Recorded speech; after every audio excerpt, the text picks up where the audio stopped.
ओंकार स्मरण।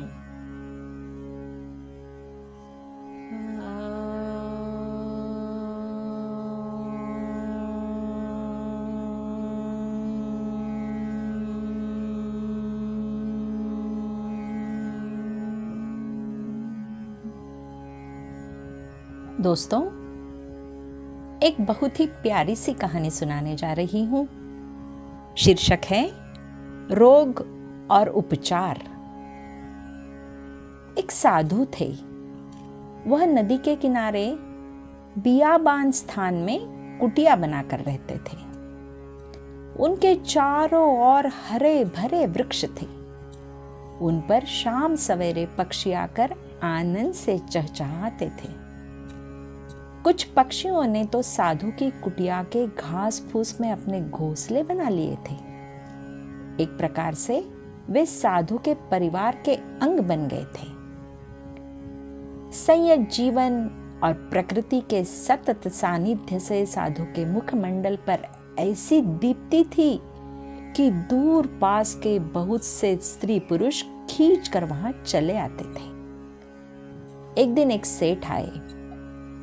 धन उनके पास अपार था, बहुत बड़ा व्यापार था, विशाल परिवार था, किंतु चैन उनसे कोसों दूर था। चेहरा उनका मुरझाया हुआ था। विवशता की रेखाएं स्पष्ट रूप से दिखाई दे रही थी।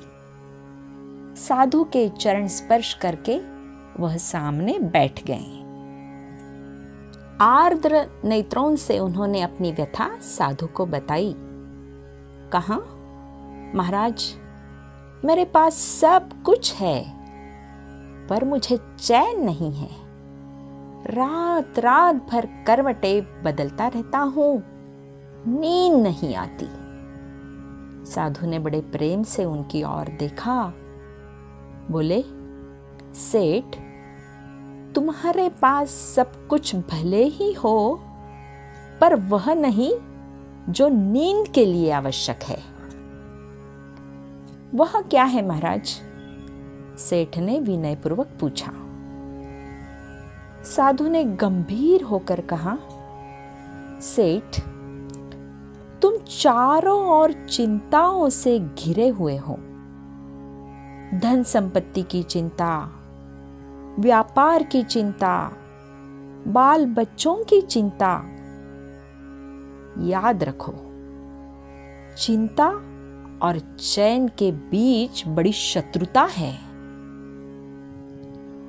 सेठ ने कातर स्वर में कहा, स्वामी जी, मैं क्या करूं?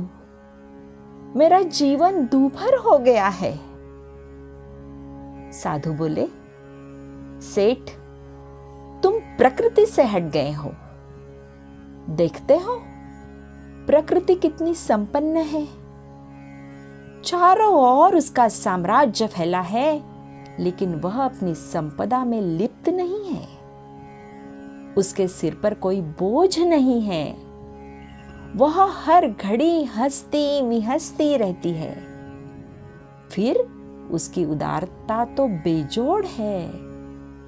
अपनी दौलत को भर भर हाथों बांटती रहती है। सेठ, उसी से तुम शिक्षा लो, तभी तुम्हारा संकट दूर होगा।